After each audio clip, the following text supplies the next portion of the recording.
فرمانبرداری کا مادہ رکھا ہے۔ اللہ نے جو امر ان کے لیے کر دیا ہے، جو حکم اللہ نے ان کے لیے فرما دیا ہے،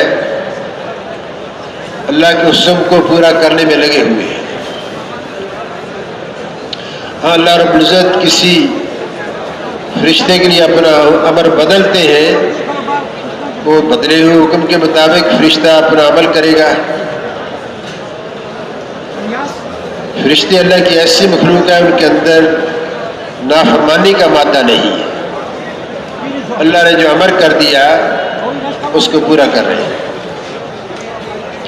ایک روایت میں آتا ہے کہ جب اللہ جل والہ نے زمین و آسمان بنائے، چاند سورج ستارے بنائے، اور اللہ نے اپنا عرش بنایا، اللہ، تو اللہ نے فرشتوں کی ایک جماعت کو حکم فرمایا، میرے عرش کو اٹھاؤ۔ تو فرشتے اللہ کی حمد و ثنا کرتے ہوئے اٹھے۔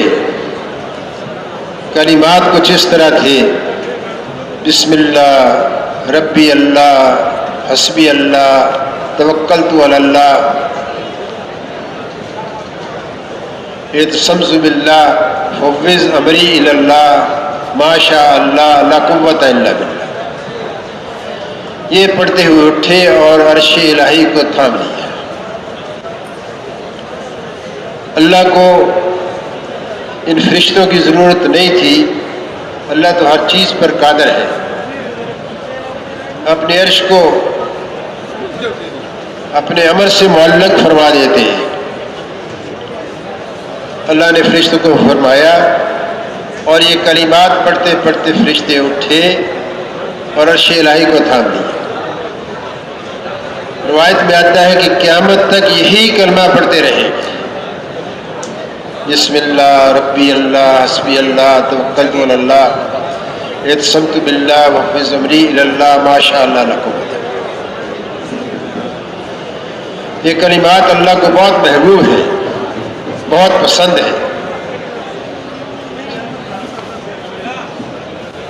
تو آسمانوں کو اللہ نے بنایا، اپنی قدرت سے بنایا۔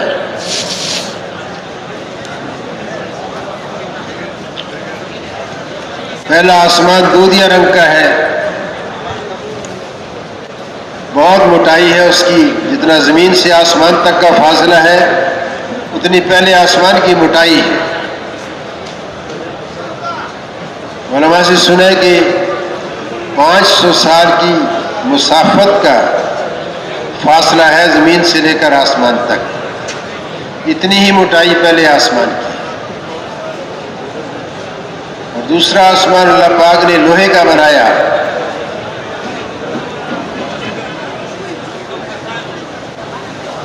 اور اس کی موٹائی بھی اتنی ہے زمین سے لے کر آسمان تک۔ پھر تیسرا آسمان بنایا،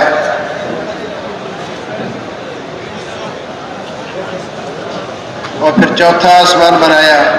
ہر آسمان کی اتنی ہی موٹائی جتنا زمین سے لے کر آسمان کا فاصلہ۔ اللہ اکبر۔ اللہ تک کہ 7 آسمان اللہ نے بنائے، اور اللہ نے اپنی کرسی بنائی جو 7 آسمانوں پر محیط ہے، گھیرے میں لیا ہوا ہے۔ اللہ کی ذات عالی اتنی بڑی ذات ہے، اتنے بھاری بھرکم آسمانوں کو اللہ نے فضاؤں میں معلق کیا ہوا ہے، نہ نیچے کوئی سہارا ہے نہ اوپر سے کوئی اٹکاوا ہے۔ اللہ نے اپنے امر سے سارے آسمانوں کو کھڑا کیا ہوا ہے۔ اللہ کی ذات بہت بڑی ذات ہے۔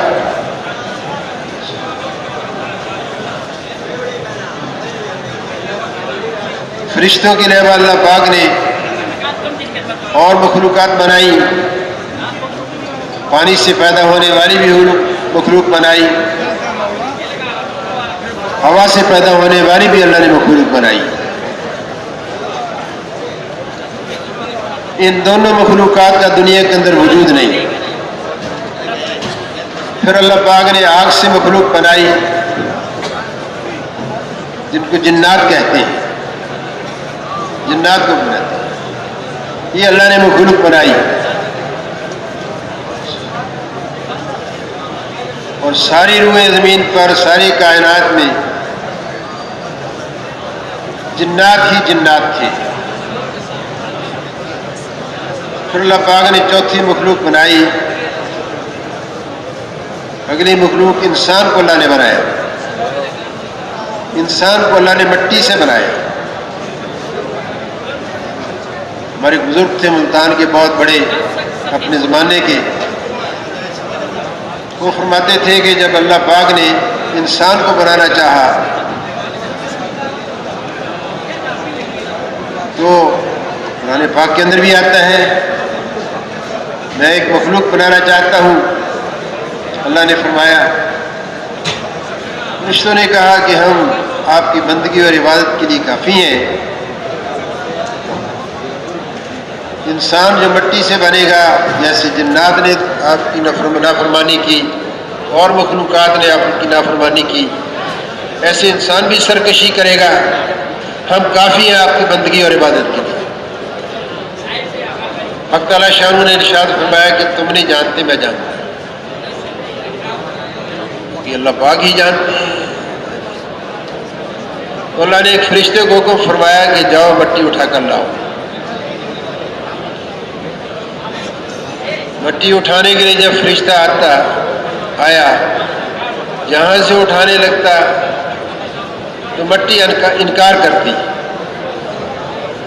کہ ہم اللہ کی نافرمانی کا جز نہیں بننا چاہتے۔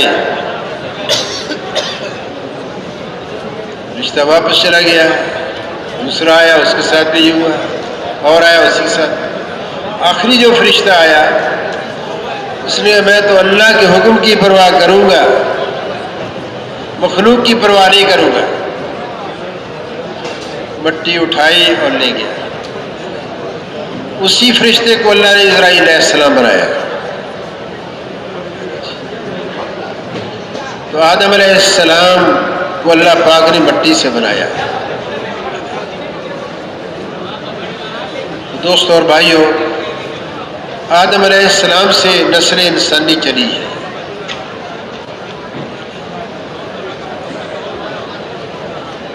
تو انسان کا وجود دنیا میں تو بعد میں آیا،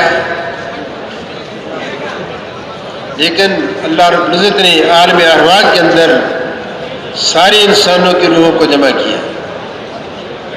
ہم اور آپ سارے آدم علیہ السلام کی پشت سے نکلے ہوئے ہیں عالم ارواح کے اندر۔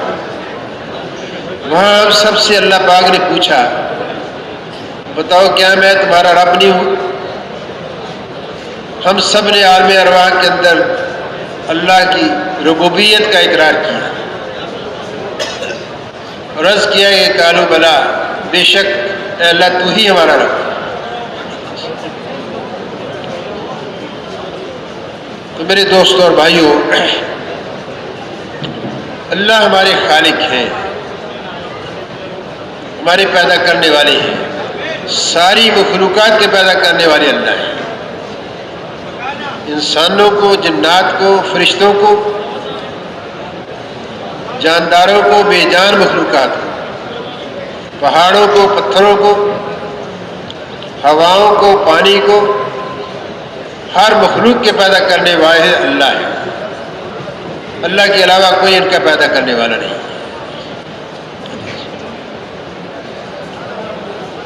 تو انسان کو اللہ پاک نے اس دنیا کے اندر جو بھیجا ہے، ایک آزمائش کے لیے بھیجا ہے۔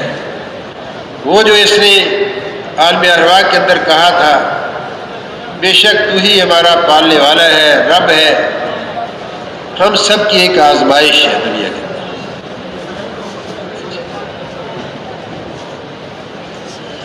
تو اللہ نے ہمیں پیدا کیا ہے، اللہ نے اس دنیا کی زندگی کیسے گزارنی ہے، اس کی اللہ پاک نے انسان اپنی زندگی کیسے گزارے، اس لیے اللہ پاک نے اپنا نظام اتارا۔ حضرات انبیاء علیہ السلام کے ذریعے سے، آدم علیہ السلام پہلے انسان ہیں، ان کو اللہ نے نبی بھی بنایا۔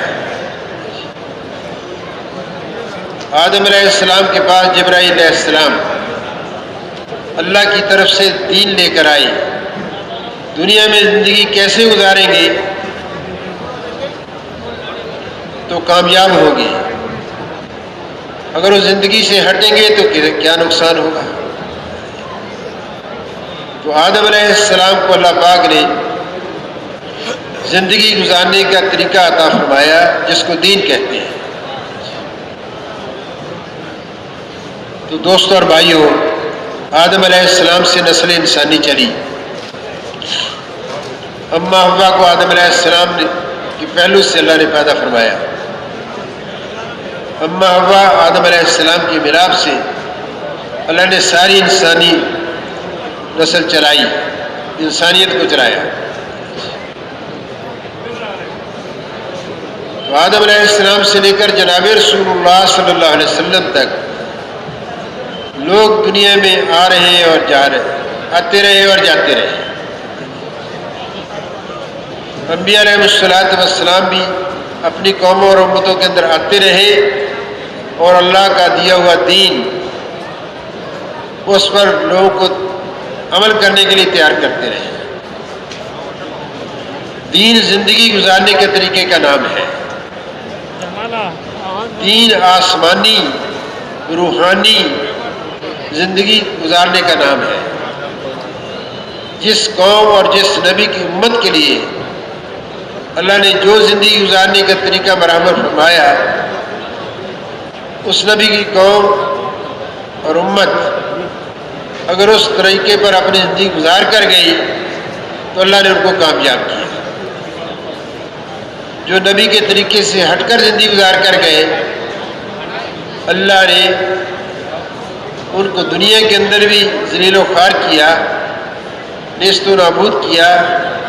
اور میرے دوستوں اور بھائیوں، اگر ایک کچھ منازل آنے والی ہے اس کے اندر بھی اللہ پاک نے بہت بڑی سزائیں رکھی ہیں. تو دین ایک مبارک زندگی ہے جو اللہ کی پسندیدہ زندگی ہے اور روحانی زندگی ہے، آسمانی زندگی ہے. جبرائیل امین علیہ السلام کے ذریعے سے اللہ نے حضرات انبیاء علیہ السلام تک وہ زندگی پہنچائی.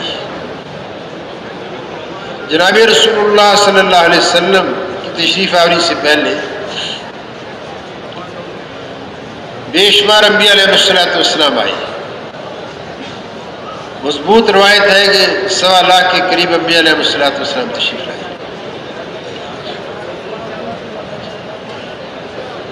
اور روایتیں بھی ملتی ہیں.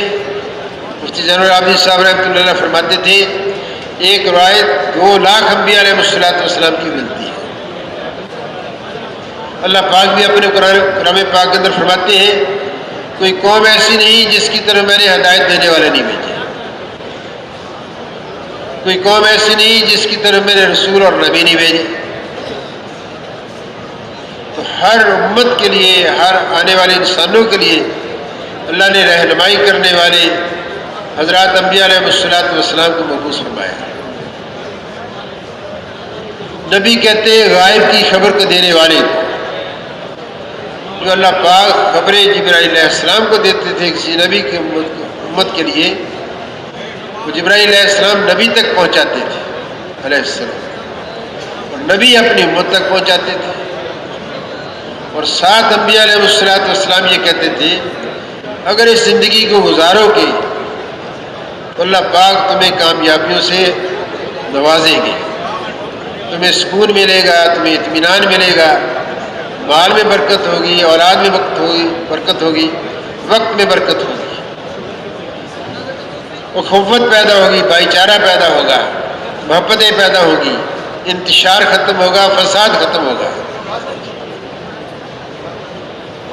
تو انبیاء علیہ السلام لوگوں دنیا کے اندر آ کر اللہ کے دیے ہوئے مبارک طریقہ زندگی پر عمل کرنے کے لیے تیار ہوتے تھے. اور نبی کی زندگی بہترین نمونہ ہوتی تھی اللہ کے اوامر کو پورا کرنے کی، اللہ کے دین پر چلنے کی.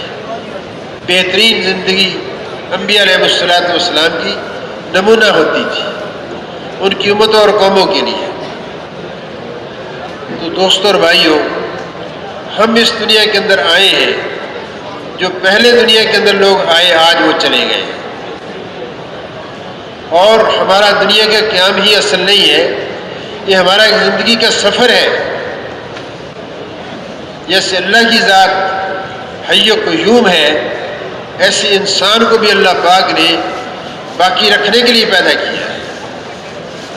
ایک روایت میں آتا ہے اللہ رب العزت نے زمین و آسمان اور کائناتی نقشے کو بنانے سے پہلے اس کو ختم کرنے کا ارادہ فرمایا۔ ایک دن آئے گا کہ اس کائناتی نقشے کو ختم کر دیا جائے گا، سورج چاند ستاروں آسمان اور زمینوں کے نظام کو اللہ پاک ختم فرمائیں گے، لیکن انسان باقی رہے۔ انسان عالم ارواح سے چلا ہے، وہاں سے چل کر یہ باپ کی پشت کے اندر آیا ہے، وہاں سے اس کو عالم صلب کہتے ہیں۔ عالم ارواح سے نکلا عالم صلب میں آیا، اور عالم صلب سے نکل کر عالم بطن ماں کے پیٹ کے اندر آیا، وہاں سے نکل کر پھر انسان اس عالم دنیا کے اندر آیا، جس میں آج اور ہم اور آپ چل رہے ہیں۔ ہمارا بھی ٹھکانہ مستقل یہاں نہیں ہے، جیسے پہلے آ کر چلے گئے ایسے ہم بھی ہمیشہ نہیں رہیں گے، چلے جائیں گے۔ انبیاء اور رسول بھی چلے گئے، بڑی بڑی طاقتور قومیں بھی دنیا میں آ کر چلی گئی، بڑی اکثریت والی قومیں بھی آ کر چلی گئی، صنعت و حرفت والے بھی آ کر چلے گئے، تجارتیں چمکانے چلانے پنپانے والے بھی دنیا کے اندر آ کر چلے گئے، اور بڑی بڑی زراعت اور باغبانی کرنے والے بھی آ کر دنیا سے چلے گئے۔ جیسے وہ چلے گئے ایسے دوست اور بھائیوں ہماری بھی ایک سفر کی منزل ہے دنیا، ان کی بھی یہ سفر کی منزل ختم ہو چکی، دنیا کی منزل ختم ہو چکی۔ عالم ارواح سے چلے عالم صلب، عالم بطن اور عالم دنیا ان کے لیے ختم ہو گئی جو دنیا سے چلے گئے۔ ایسے ہم اور آپ بھی میرے دوست اور بھائیوں مستقل نہیں ہیں، ہم بھی یہاں سے جائیں گے۔ کب جائیں گے یہ اللہ کے علم ہے، لیکن جائیں گے ضرور۔ اور یہ بھی دوستوں ایک حقیقت ہے، اللہ اکبر، جو یہاں سے منتقل ہوا دوسرے عالم کے اندر، وہ لوٹ کر اس عالم کے اندر دوبارہ نہیں آیا، عالم دنیا میں نہیں آیا۔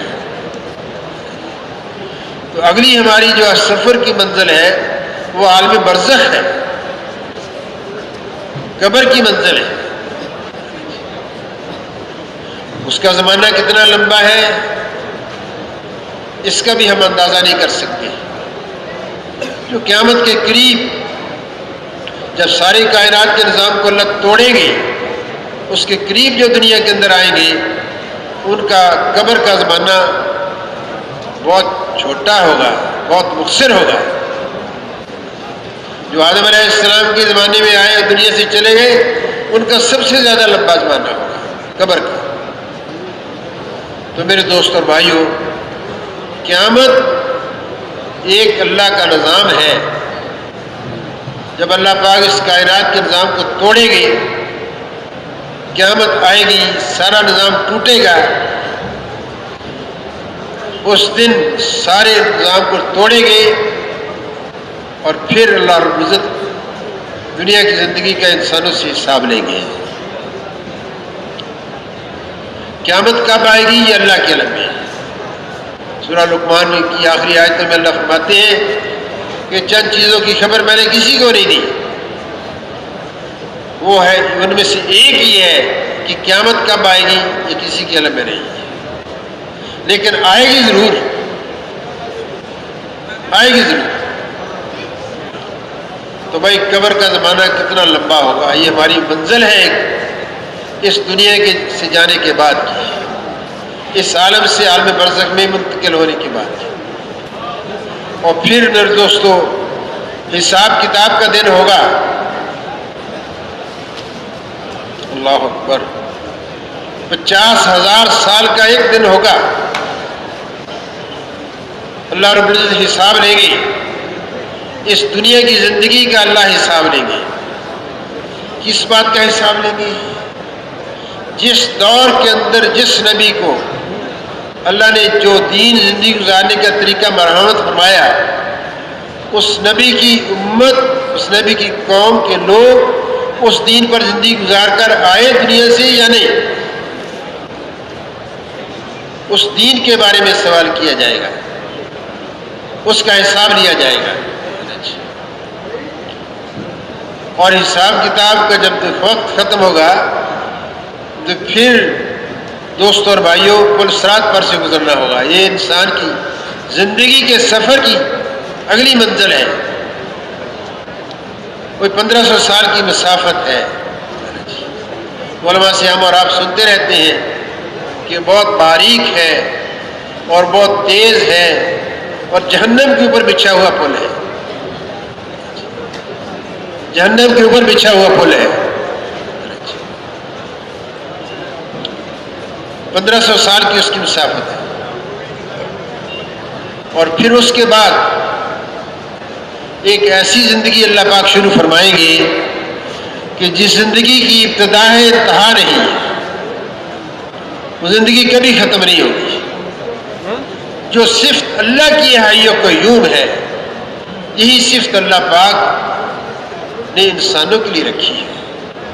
جب سے عالم ارواح میں ہماری پیدائش ہوئی، اس وقت سے لے کر ہمیشہ کی جو زندگی جس کی ابتدا انتہا نہیں ہے، اس تک ہمارا زندگی کا ایک سفر ہے۔ اس لیے مرنے کا لفظ یہ اصل نہیں ہے، اصل ہمارا انتقال ہے ایک عالم سے دوسرے عالم میں۔ عالم وطن سے ہم عالم دنیا میں آ گئے، اب عالم دنیا سے ہم عالم برزخ میں جائیں گے اور پھر عالم حشر میں جائیں گے حساب کتاب۔ تو دوستوں اور بھائیوں، تو دنیا اور آخرت کے اندر انسانوں کو کامیاب اور کامران کرنے کے لیے اللہ نے ایک ہی معیار بنایا، وہ ہے اللہ کا پیارا دین، وہ اللہ کا پیارا دین ہے۔ دین کی جو پہلی بات ہے وہ ہے لا الہ الا اللہ، لا الہ الا اللہ۔ اور دوسرا حصہ اس کلمے کا ہر نبی کے اعتبار سے بدلتا ہے، نبی کے اعتبار سے بدلتا ہے۔ پہلے حصے سے مراد یہ ہے کہ اے اللہ تیری ہی ذات عبادت کے لائق ہے، تیری ہی ذات بندگی کے لائق ہے، تیری ہی وہ ذات ہے جس کو سجدہ کیا جائے، تو نے ہی ہمیں بنایا ہے، تو نے ہی ہمیں زندگی دی ہے، ہم تیری ہی مان کر زندگی گزاریں گے، تیرے غیر کی پرستش نہیں کریں گے، تیری غیر کی پوجا نہیں کریں گے۔ لا الہ الا اللہ، یہ سارے انبیاء علیہ السلام کا مشترک جملہ ہے، لا الہ الا اللہ۔ اگلا جو حصہ ہے ہر نبی کا بدلتا ہے۔ لا الہ الا اللہ کے اندر اللہ کے اوامر ہیں، اللہ کے احکامات ہیں، کچھ کرنے کے ہیں کچھ نہ کرنے کے۔ جو کرنے کے اوامر ہیں ان کو کیسے پورا کرنا ہے، اس کی عملی شکل نبی علیہ السلام کی زندگی سے ملتی ہے۔ ہر نبی کے دور کے اندر اللہ کے حکم کو کیسے پورا کرنا ہے، تابع داری کیسے کرنی ہے، عبدیت پہ کیسے رہنا ہے، یہ نبی کی زندگی بتاتی ہے۔ تو اگلا جو حصہ ہے ہر نبی کا وہ بدلتا ہے اس دین کے اعتبار سے، لا الہ الا اللہ۔ جیسے کل بھی ماشاءاللہ عصر کے بعد اجمالاً اس کی بات آئی، لا الہ الا اللہ، یہ تو ہے کلمہ توحید، یہ تو ہے کلمہ وحدت، یہ تو ہے کلمہ ربوبیت، اور یہ ہے کلمہ معرفت، یہ ہے کلمہ اللہ کی پہچان کا، اللہ کی وہ ذات ہے جو ہر چیز پر قدرت رکھتی ہے۔ زندہ میں سے مردہ کو نکال دے اللہ قادر ہے، مردہ میں سے زندہ کو نکال دے اللہ قادر ہے، موسموں کا بدلنا اللہ کے حکم سے ہے، چاند کا گھٹنا بڑھنا اللہ کے امر سے ہے، سورج کا نکلنا غروب ہونا اللہ کے امر سے ہے، ہواؤں کا چلنا موسموں کا بدلنا اللہ کے امر سے ہے، گندے قطرے سے جاندار بنا دے، بے جان چیز سے جاندار کو پیدا کر دے، مٹی سے فصلوں کو اگا دے،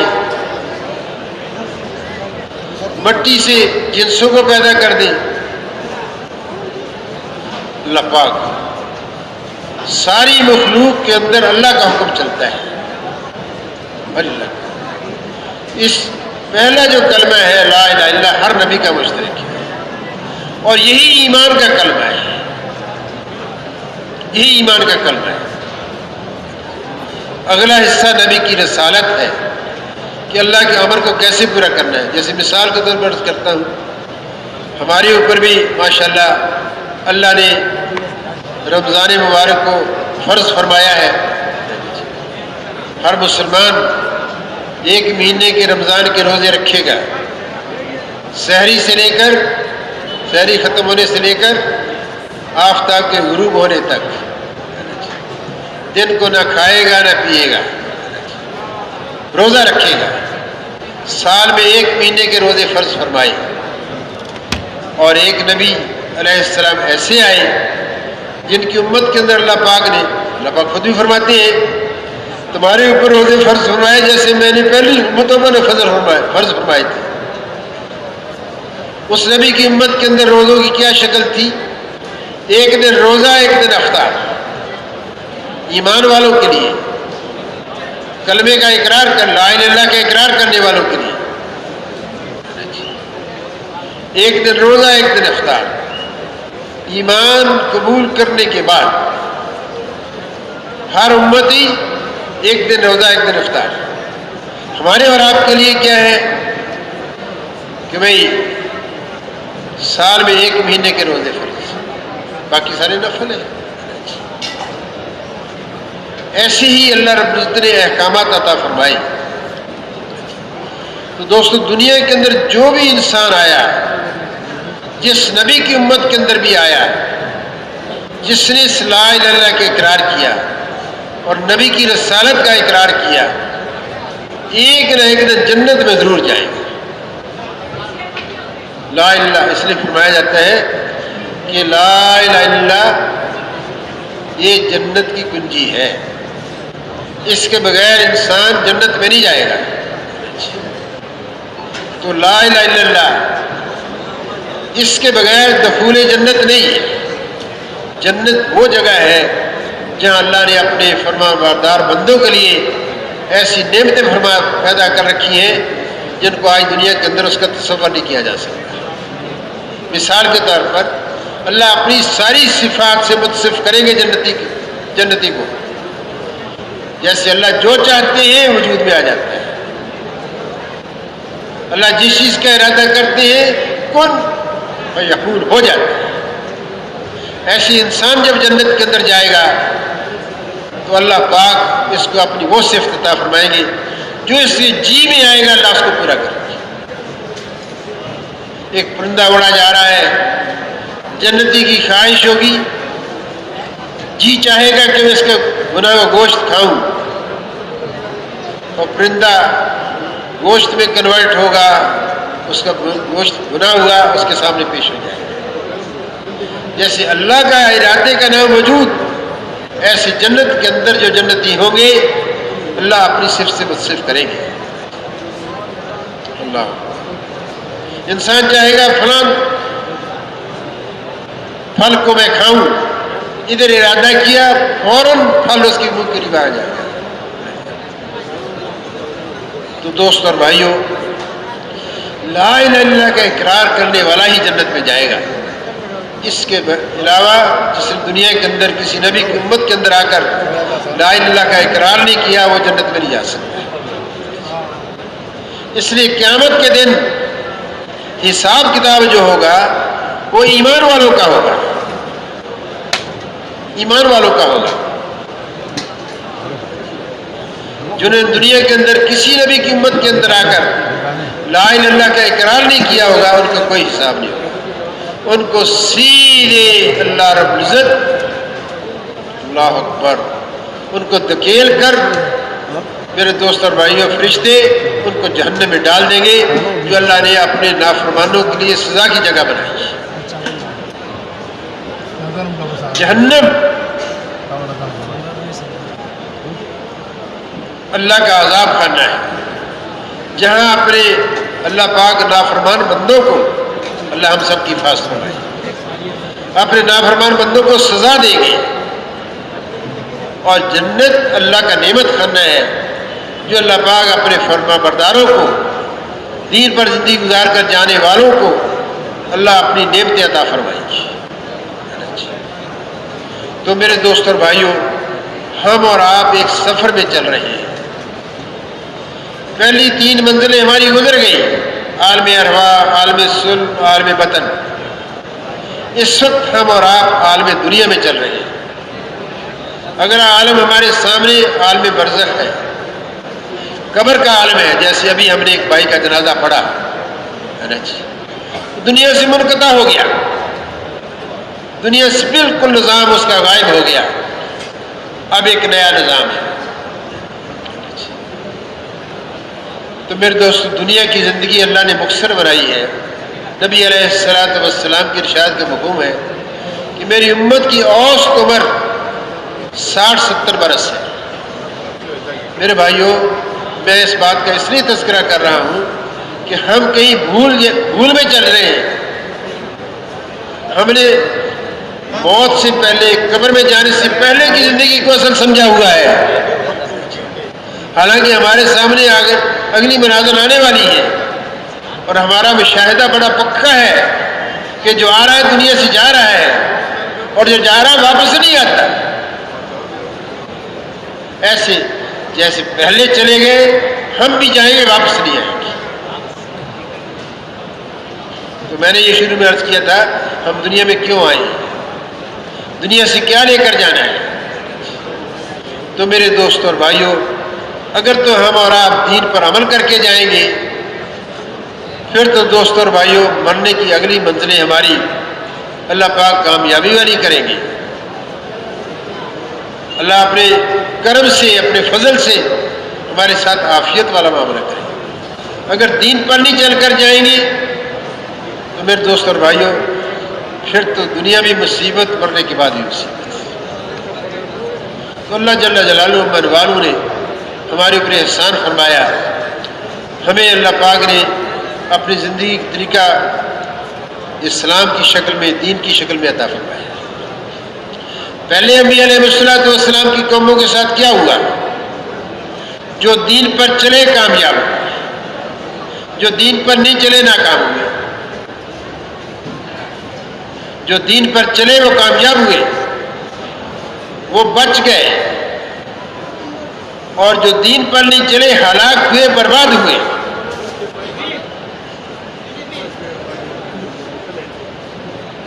تو دنیا اور آخرت کی کامیابی کا معیار آدم علیہ السلام سے لے کر قیامت تک جتنے انسان آئیں گے، سب کے لیے ایک ہی معیار ہے، چاہے کوئی مالدار ہے، چاہے غریب ہے، بہت بڑا تعلیم یافتہ ہے، تعلیم سے محروم ہے، بہت بڑے عزت کے نقشوں کا مالک ہے، عزت کے نقشوں سے محروم ہے۔ ہر طبقہ، ہر انسانی طبقے کے لیے اللہ نے ایک ہی معیار رکھا، آدم علیہ السلام سے لے کر قیامت تک سارے آنے والے انسانوں کے لیے، وہ اللہ کا پیارا دین ہے۔ جو دین پر چل کر گئے وہ کامیاب ہوئے، جو دین پر نہیں چل کر گئے وہ ہلاک ہوئے، برباد ہوئے۔ بچے دین پر چلنے والے، اور اس امت کے ساتھ معاملہ اللہ کا ڈیفرنٹ ہے۔ جناب رسول اللہ صلی اللہ علیہ وسلم تک اللہ کا یہی نظام چلا، جو دین پر چلنے والے وہ بچے، اللہ نے عافیت فرمائی، اور مرنے کے بعد بھی اللہ ان کو کامیاب کریں گے۔ جو دین پر نہیں چلے، اللہ نے ان کو ہلاک کیا۔ برباد کیا. اس لیے مولانا محمد احمد صاحب رحمۃ اللہ علیہ فرماتے تھے کہ اکثر انبیاء علیہ الصلوۃ والسلام اور رسول پہلے نبیوں کی امتوں کے وہ لوگ جو دین پر چلنے کے انہوں نے اقرار کیا اور نبیوں کے جانے کے بعد نبی کی زندگی کو چھوڑ دیا, دینی زندگی کو عملی طور پر گزارنا ختم کر دیا, اللہ نے بگڑی ہوئی مسلمان قوموں کی طرف اللہ نے انبیاء علیہ الصلوۃ مبعوث فرمایا. تو میرے دوست اور بھائیوں, مشہور نبیوں کے قصے اللہ نے, بڑے بڑے نبیوں کے اللہ نے قصے بیان فرمائے. سب سے مضبوط قصہ, بڑا قصہ, لمبا قصہ, لمبا زمانہ نوح علیہ السلام کو اللہ نے عطا فرمایا. اللہ نے ان کو دین دیا, زندگی گزارنے کا طریقہ. نوح علیہ السلام اپنی قوم کو سمجھاتے ہیں, اے میری قوم اللہ کی مانو, اللہ کی نافرمانی سے بچو. سورہ نوح کے اندر اس کا مفہوم یہ ہے, اللہ کو کارگزاری سناتے ہیں نوح علیہ السلام, اے اللہ میں نے ان کو دن کو بھی سمجھایا, رات کو بھی سمجھایا, لیکن یہ میری بات کو رد کرتے ہیں, میری بات کو رد کرتے ہیں اور اپنے کانوں میں انگلیاں لے لیتے ہیں, بات سنتے نہیں. کتنے سال بھائی؟ 950 سال. اللہ نے حکم فرمایا نوح علیہ السلام سے, ایک کشتی تیار کرو, میرا عذاب آنے والا ہے. کشتی تیار ہوئی, حکم ہوا میرا جب عذاب آئے تو اپنے ایمان والوں کو, اب دین پر چلنے والوں کو, دینی زندگی گزارنے والوں کو اپنی کشتی میں سوار کریں. تو دوستوں اور بھائیوں, پھر اللہ پاک نے اپنا نافرمانوں کے لیے عذاب بھیجا, دین پر نہ چلنے والوں کے لیے. پانی نکلا, پانی, پہاڑوں سے پانی نکلا, درختوں سے پانی نکلا. اللہ اکبر. ایسی ایسی جگہ سے پانی نکلا جہاں سے پانی نکلنے کا تصور نہیں, اور پانی نے اپنی سطح بلند کرنی شروع کی اور کشتی کے اندر ایمان والے آ گئے. جب کشتی اٹھ رہی تھی اوپر اور پانی سیلاب آ گیا تو نوح علیہ السلام کا بیٹا, وہ بھی نوح علیہ السلام پر ایمان نہیں لایا, ان کی بیوی بھی ایمان نہیں لائی. نوح علیہ السلام نے اپنے بیٹے سے کہا, اے میرا بیٹے تم ایمان لے آؤ, کشتی میں سوار ہو جاؤ, بچ جاؤ گے. اس نے کہا نہیں, میں تو پہاڑی پر چڑھ جاؤں گا, میں اپنے آپ کو بچا لوں گا. میرے دوستو, آیت شریفہ کا مفہوم یہ ہے کہ طوفان نوح کی, جو پانی کا طوفان آیا, ایک موج آئی اپنے ساتھ بہا کر لے گئی.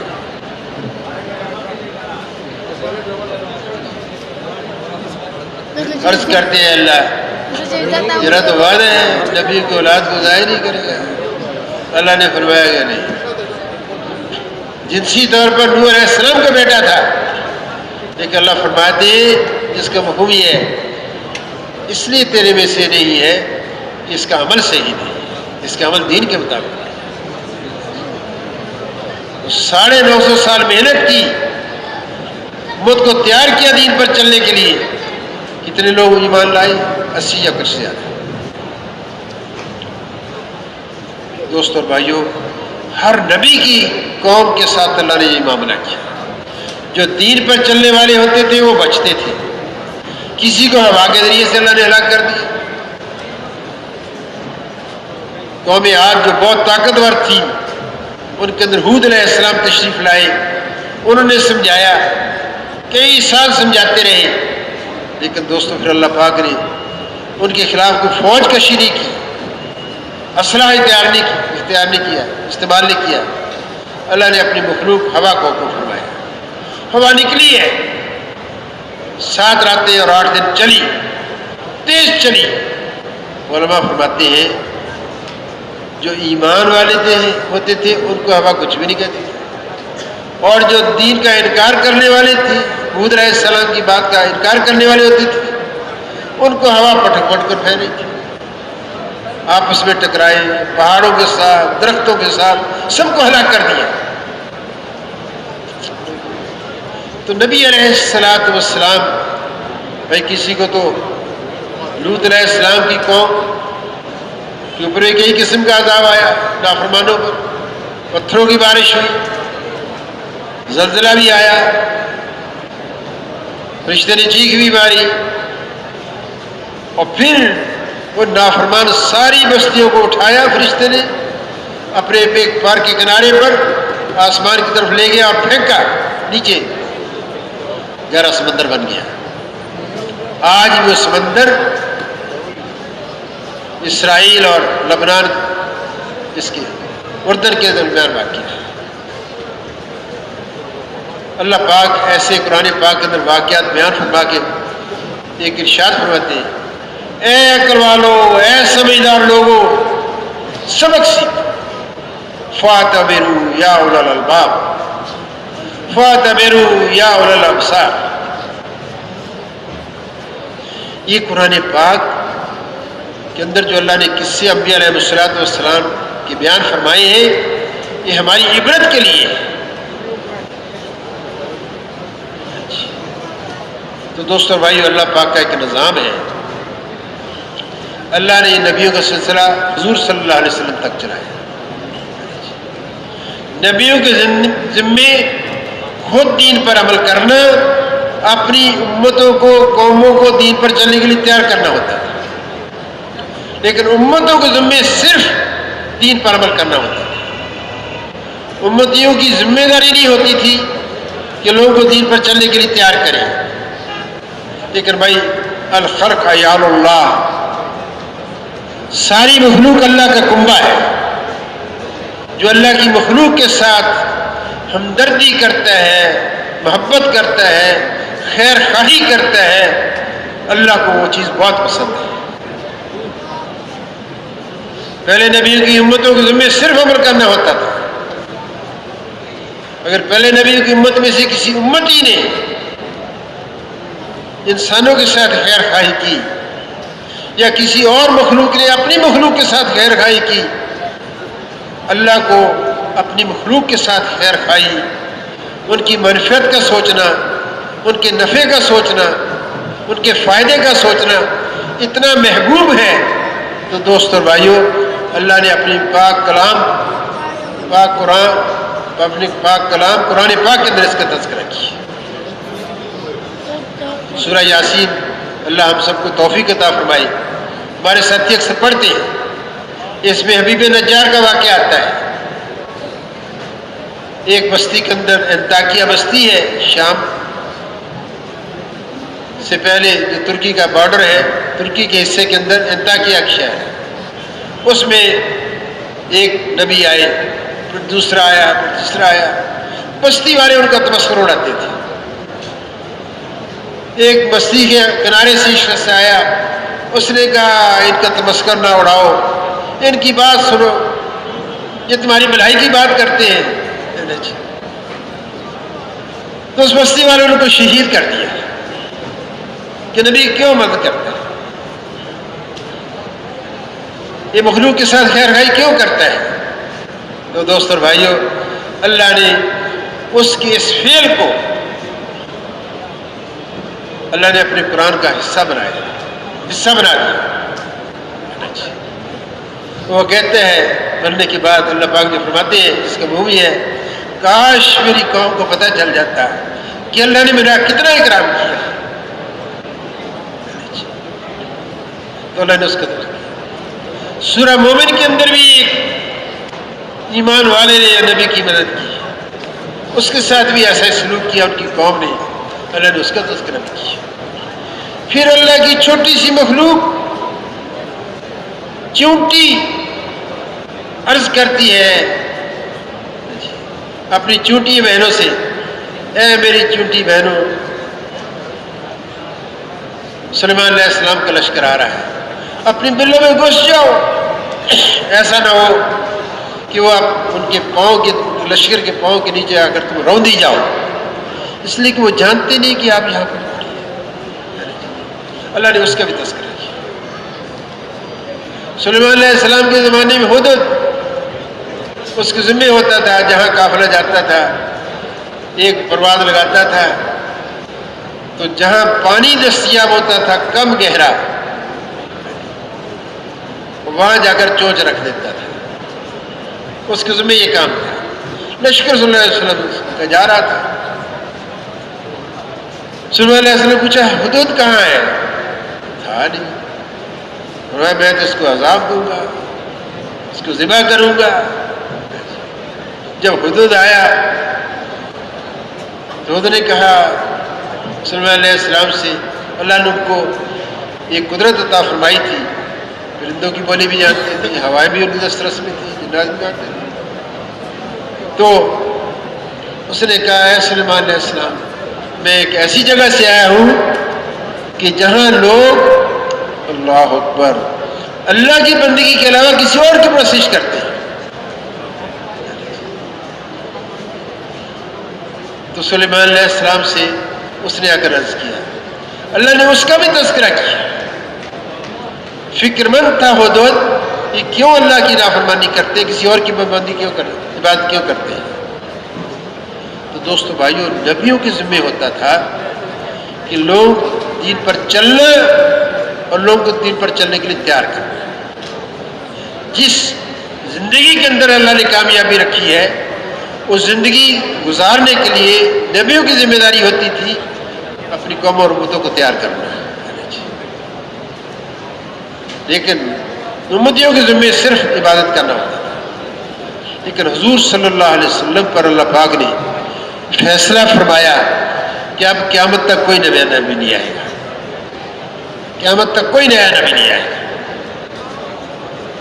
اور جو دین اسلام محمد صلی اللہ علیہ وسلم کو اللہ نے عطا فرمایا، اللہ نے فرمایا کہ یہ دین میں نے مکمل کر دیا، نیا کوئی نبی نہیں آئے گا، نیا دین بھی کوئی نہیں آئے گا، یہ اللہ نے فیصلہ فرمایا۔ تو گویا دوستو، ہم اور آپ جتنے آج مسلمان ہیں، اللہ اکبر، یہ دین قیامت تک آنے والے انسانوں کے لیے، ساری دنیا کے اندر پھیلے ہوئے انسانوں کے لیے، یہ دین ہمارے پاس امانت ہے اور نعمت بھی ہے، غیر مسلموں کی امانت بھی ہے ہمارے پاس۔ تو دوستو اور بھائیوں، اللہ نے ایک تو یہ فیصلہ فرمایا، نیا نبی کوئی نہیں آئے گا اور نیا دین بھی کوئی نہیں، دین اسلام مکمل ہو گیا، اور نبی علیہ السلام بھی آخری نبی ہے۔ دوستو، پہلے انبیاء علیہ السلام کی قومیں جب نبی دنیا سے چلا جاتا تھا ان کے ایمان اور عمل کے اندر ضعف آتا تھا، اللہ کا تعلق بھی کمزور پڑ جاتا تھا، اللہ کی اطاعت بھی پوری طرح سے نہیں ہوتی تھی، نبی کے طریقہ زندگی سے بھی ہٹ جاتے تھے، اللہ اور نبی بھیج دیتے تھے۔ وہ نبی محنت کرتے تھے تو پھر ان کے جانے کے بعد جو دین ہوتا تھا اس کے اندر بھی ضعف آتا تھا۔ تو اللہ پاک فرماتے ہیں قرآن پاک کے اندر ایک آیت آتی ہے جس کا ترجمہ یہ ہے، مفہوم یہ ہے کہ اللہ نے تواتر کے ساتھ انبیاء علیہ السلام بھیجے، تواتر کے ساتھ مسلسل، کوئی قوم نہیں چھوڑی، کوئی علاقہ نہیں چھوڑا، ہر ایک کے لیے اللہ نے ہدایت دینے والے، رہنمائی کرنے والے انبیاء اور رسول اللہ پاک نے مبعوث فرمائے۔ تو دوستو اور بھائیوں، نبیوں والا جو کام تھا وہ اللہ نے اس امت کے منتقل کیا ہے۔ نبیوں والا کام، بلکہ رائے میں بیان ہو رہا تھا ممبر سے، ہمارے مبین بھائی بات کر رہے تھے، اس نے یہ نبیوں والا کام ہے۔ محترم عائشہ صاحب رحمۃ اللہ علیہ، اللہ ان کی درجات بلند فرمائی، اس مبین کو بلایا، اس کو شاباش دی، بہت اس کو سراہا، بہت اچھی بات فرمائی، فرمایا یہ تم نے کہا ہے کہ نبیوں والا کام ہے، یہ آپ نے امت کی شان کو گھٹایا ہے، یہ سرداروں الانبیاء والا کام ہے۔ پہلے انبیاء علیہ السلام آئے مختلف طبقات انسانیہ کے لیے، کوئی تجارت کے لیے آئے، تجارت والوں میں آئے، کوئی اکثریت والوں میں آئے، اور کوئی صنعت و حرفت والوں میں آئے، کوئی زراعت والوں میں آئے، کوئی خاص قبیلے اور زمانے کے لیے آئے، لیکن حضور اکرم صلی اللہ علیہ وسلم سارے طبقات انسانیہ کے لیے آئے اور قیامت آنے والی ساری جمعیت کے لیے آئے۔ یہ کام تو حضور صلی اللہ علیہ وسلم والا کام ہے، تو اللہ پاک نے حضور صلی اللہ علیہ وسلم کو خاتم النبیین بنا کر اس امت کے ہر اس مرد کو اور عورت کو اس محنت کے کرنے کا مکلف بنایا ہے جو محنت حضور اکرم صلی اللہ علیہ وسلم کر کے گئے۔ تو یہ اللہ کا ایک فیصلہ ہوا، نیا دین کوئی نہیں، نیا نبی کوئی نہیں، اور یہ امت دین پر عمل بھی کرے گی، امت مسلمہ، اور اوروں کو دین پر چلنے کے لیے تیار بھی کرے گی، جیسے حضور صلی اللہ علیہ وسلم اور پہلے انبیاء علیہ السلام لوگوں کو دین پر چلنے کے لیے تیار کرتے تھے۔ اور یہ فرمایا کہ یہ اس امت کا اصل کام ہے، یہ ذمہ داری اللہ نے لگائی ہے۔ ایک جگہ اللہ فرماتے ہیں کہ یہ ہر فرد کا کام ہے۔ آپ صلی اللہ علیہ وسلم سے اللہ نے فرمایا کہ لوگوں سے کہہ دیجئے کہ میرا راستہ یہ ہے، میرا وظیفہ حیات یہ ہے، میری زندگی کا مقصد یہ ہے، میرا پروفیشن یہ ہے کہ میں لوگوں کو اللہ کی طرف بلاؤں۔ اللہ کی طرف بلانے سے کیا مراد ہے؟ اللہ کی مان کر زندگی گزارنے کے لیے تیار کرتے ہیں، اللہ کے دین پر چلنے کے لیے تیار کرتے ہیں۔ اور جو میری اتباع کرنے والے ہیں، آپ کی اتباع کرنے والے ہیں، ان سب کا بھی یہی کام ہے۔ علماء فرماتے ہیں آپ کی اتباع کے اندر ہر وہ ایمان والا ہے جس نے لا الہ الا اللہ محمد رسول اللہ کا اقرار کیا۔ وہ ہر فرد مسلم اس مبارک محنت کرنے کا مکلف ہے، اس کام کو اپنی زندگی کا مقصد بنا کر چلے، یہ اللہ نے ذمہ داری لگائی ہے۔ اپنی مال کی صلاحیتیں، اپنی جان کی صلاحیتیں اس مبارک محنت پر لگائے جس محنت کے لیے اللہ نے حضور اکرم صلی اللہ علیہ وسلم کو مبعوث فرمایا۔ یہ ہماری زندگی کے اصل مقصد قرار دیا۔ اور دوستوں اور بھائیوں، ایک جگہ اللہ فرماتے ہیں بحیثیت مجموعی امت مسلمہ کہ ساری کی ساری امت مسلمہ جس نے بھی اس کلمے کا اقرار کیا ہے، ساری کی امت، پوری امت بھی اس محنت کے کرنے کی ذمہ دار ہے جس محنت کو حضور اکرم صلی اللہ علیہ وسلم نے۔ حضرت عمر رضی اللہ عنہ اس آیت کی تفسیر میں ایک عجیب بات فرماتے ہیں کہ جو شخص امر بالمعروف اور نہی عن المنکر نہیں کرتا، امتی کہلانے کا حقدار نہیں۔ تو میرے دوستو، یہ ہماری زندگی کا اصل مقصد ہے، دین پر چل کر جانا۔ دین پر چل کر گئے، کامیاب ہوئے، دین پر نہیں چل کر گئے، ناکام ہوئے، ہلاک ہوئے۔ ہم اور آپ بھی دین پر چل کر جائیں گے تو کامیاب ہوں گے، دین پر نہیں چل کر جائیں گے، اللہ ہماری حفاظت فرمائے، نقصان میں جائیں گے۔ یہ اجتماع اس لیے ہے کہ ہم دنیا میں کیا کرنے آئے اور دنیا سے کیا لے کر جانا ہے۔ یہ دنیا تو آزمائش کے لیے اللہ نے دی ہے، ہوش سنبھلنے سے لے کر موت تک کی زندگی آزمائش میں ہے کہ کون دین کے مطابق عمل کر کے جاتا ہے۔ اللہ 2-3 جگہ قرآن پاک کے اندر فرماتے ہیں میں موت اور پیدائش کو اس لیے پیدا کیا ہے، میں آزمانا چاہتا ہوں کہ کون اچھے عمل کر کے آتا ہے، گویا کون میرے مبارک دین کے مطابق عمل کر کے آتا ہے۔ آزمانا چاہتا ہوں، آزمائش ہے ہماری اور آپ کی زندگی۔ اللہ کا خفیہ نظام فرشتوں کا ہمارے ساتھ چل رہا ہے، جو عمل کر رہے ہیں محفوظ ہو رہا ہے۔ دائیں والا کندھا نیکیاں لکھ رہا ہے، دائیں والا فرشتہ نیکیاں لکھتا ہے، بائیں طرف کندھے پر بیٹھنے والا فرشتہ خطائیں لکھتا ہے۔ ساتھ ساتھ ہمارا اعمال نامہ تیار ہو۔ اللہ کا غائب کا نظام فرشتوں کا ہمارے ساتھ چل رہا ہے، ہماری آزمائش۔ اور کبھی اللہ نے ایک جگہ فرمایا میں نے دنیا کے اندر زیب و زینت کی چیزیں پھیلا دی ہیں، کشش کی چیزیں میں نے پھیلا دی ہیں، میں آزمانا چاہتا ہوں کہ کون اچھے عمل کر کے آتا ہے۔ تو میرے دوست اور بھائیوں، یہ دنیا کی زندگی اللہ نے اس امت کی اوسط عمر 60-70 برس، لیکن یہ قیمتی بہت ہے، کیونکہ اس زندگی کا انحصار مرنے کے بعد آنے والی ساری منازل پر ہے، ساری منازل پر ہے۔ قبر میں جائیں گے، اسی دین کے بارے میں پوچھا جائے گا، من ربک، تیرا دین کیا، تیرا رب کون تھا، کس سے پلنے کا یقین تھا؟ اللہ اکبر، اللہ اکبر۔ دکان سے پلنے کا یقین تھا، مال سے پلنے کا یقین تھا، ملازمت سے پلنے کا یقین تھا، باغ سے پلنے کا یقین تھا، زراعت سے صنعت سے پلنے کا یقین تھا، کس سے پلنے کا یقین تھا؟ من ربک، یہ سوال ہوگا۔ اگر تو بھائی اللہ کو اپنا رب پالنے والا دنیا کے اندر مان کر زندگی گزاری ہو، یہ اسباب ذریعہ ہے پالنے والی ذات اللہ کی۔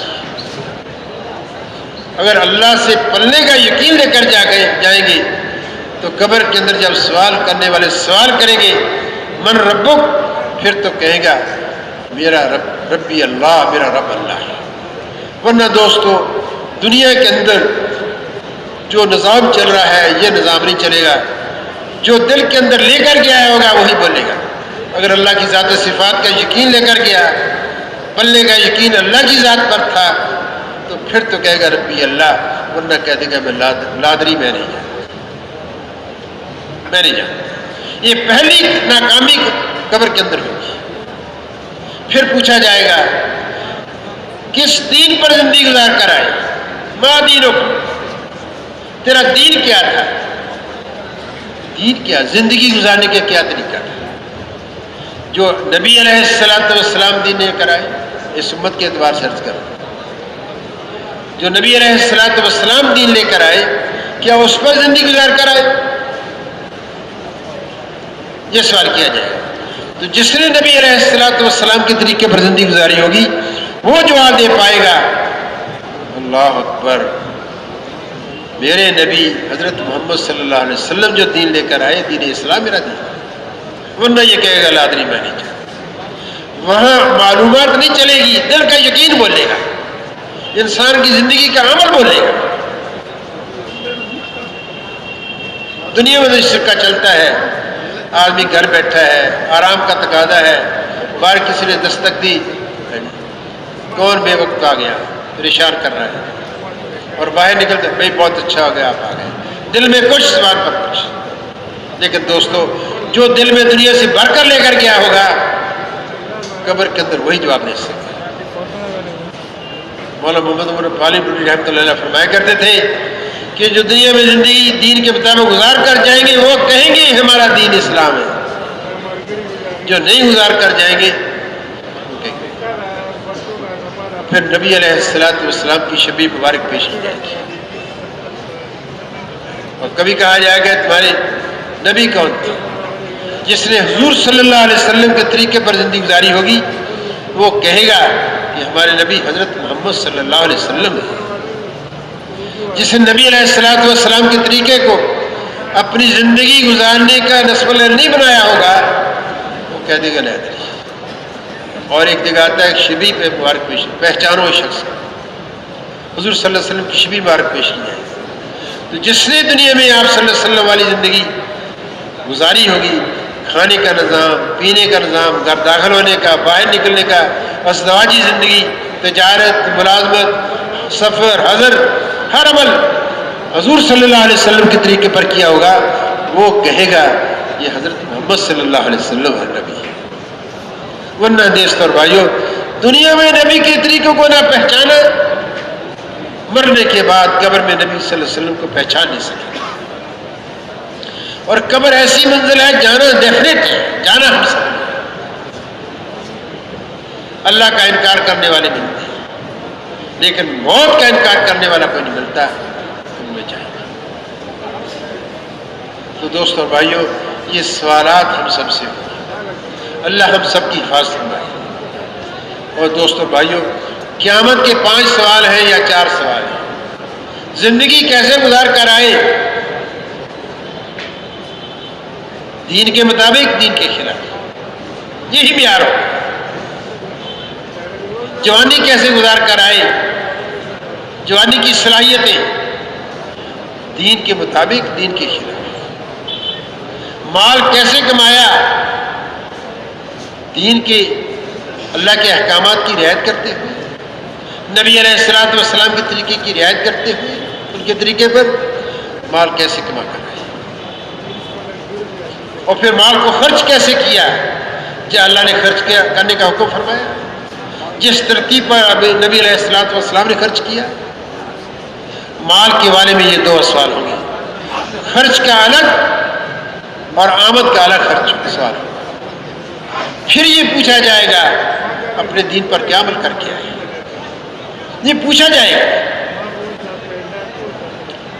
روایت میں آتا ہے کوئی شخص اپنی جگہ سے ہل نہیں سکے گا جب تک ان سے یہ 4-5 سوال کرنا نہیں چاہیے۔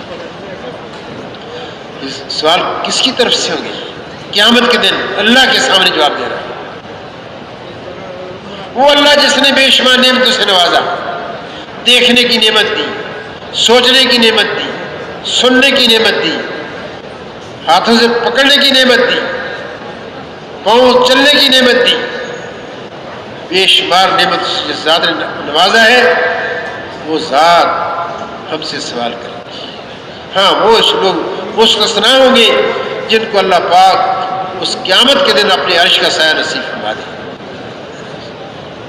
اس میں 7 قسم کے لوگ ہوں گے کہ جن کو قیامت کے دن اللہ اپنے عرش کا سایہ نصیب فرمائے گا۔ جس کو اللہ کے عرش کا سایہ نصیب ہو گیا، اللہ اس کا کوئی حساب نہیں ہوگا۔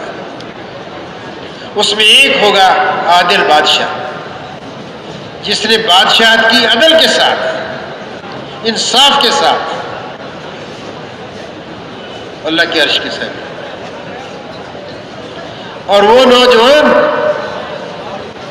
جس نے زندگی کے اندر اللہ کی عبادت ایسے کی ہو کہ اللہ کا کوئی حکم ٹوٹا نہ ہو، نبی علیہ السلام کے طریقے پر زندگی گزاری ہو، وہ نوجوان بھی اللہ کے عرش کے سائے میں۔ اور ایک جگہ آتا ہے جس کو حسین و جمیل دوشیزہ اب حرام کاری کے لیے اپنی طرف متوجہ کرے، وہ یہ نوجوان کہہ دے مجھے اللہ کا ڈر مانے، اس کو اللہ پاک اپنے عرش کا نظر سے۔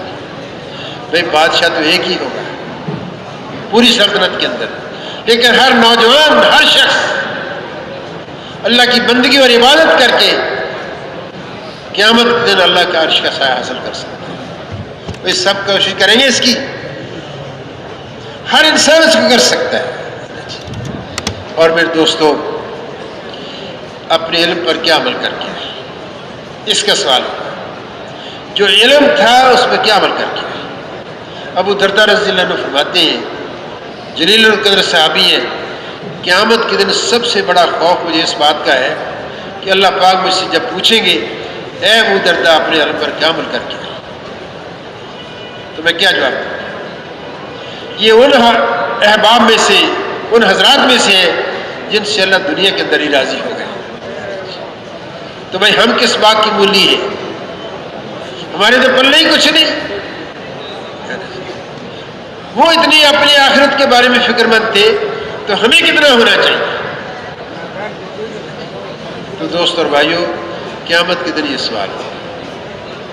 میں یہ عرض کر رہا تھا، قیامت کے دن حساب جو ہوگا وہ ایمان والوں کا ہوگا جو کسی نبی کی امت کے اندر آئے۔ قبر میں یہ سوالات ہوں گے ہر آدمی سے، ہر ایمان والے سے، اور حشر میں یہ 5 سوال ہوں گے۔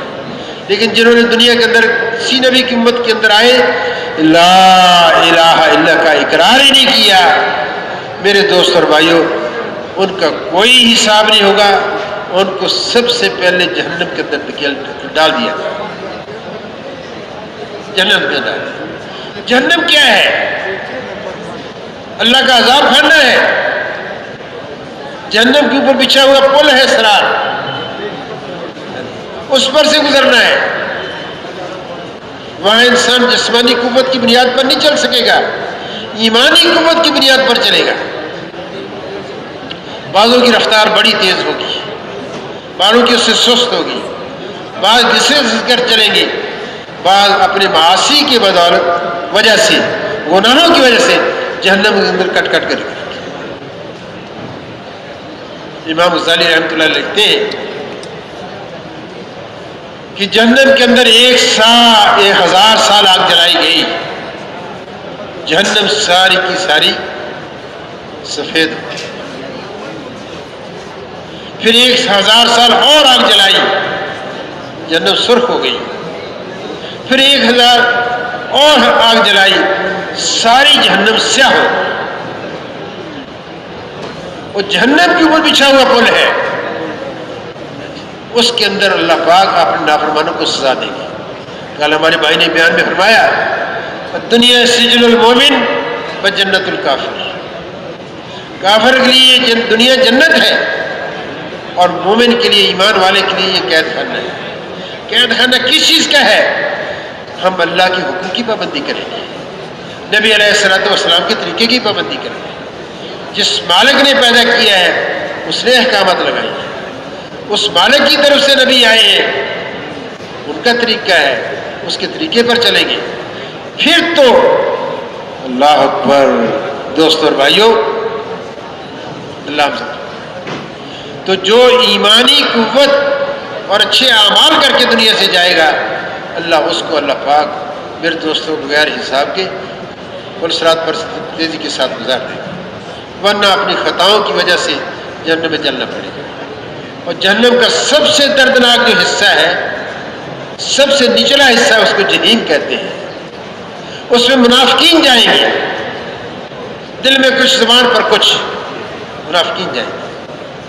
لیکن اللہ کی ذات علی کی کریم قربان جائیں، ہمیں اللہ پاک نے دین پر چلنے سے کیا جزا ملے گی، دین پر نہ چلنے سے کیا سزا ملے گی. ایمان والوں کے لیے ایسا کچھ، جنہوں نے کلمے کا اقرار نہیں کیا، لا الہ الا اللہ کا اقرار نہیں کیا، انہیں کوئی دین نہیں، ان کے لیے جہنم ہے، کوئی سزا نہیں، مرتے ہی جہنم میں جائیں گے. جیسے آپ صلی اللہ علیہ وسلم تشریف لے جا رہے تھے،